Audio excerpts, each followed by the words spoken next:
Isang 25 years old na babae sa Bacolod namatay sa rabies. Hindi niya sinabi sa pamilya na nakagat siya ng aso kasi wala daw pera para sa vaccine. Kasi akala niya okay lang na baliwalain yung kagat. Hindi niya alam na kapalit nito ang buhay niya. Itong linggo may naitalang ulit na namatay dahil sa rabies. Nakagapos sa kama ng ospital pero panay ang galaw ng mga kamay, paa, ulo at bibig ng 25 anyos na si Nicole.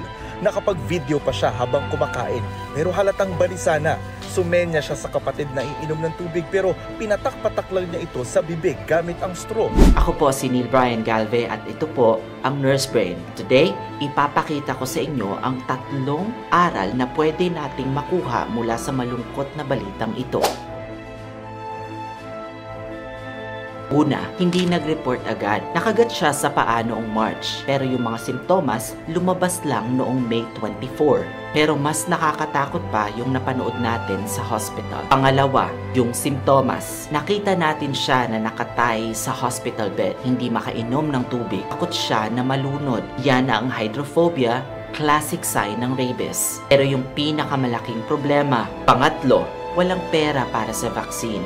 Kaya binaliwala niya yung kagat. Remember, kapag nakagat ng aso, kahit mukhang healthy pa ito, magpa-vaccine agad. Buhay nyo ang nakataya.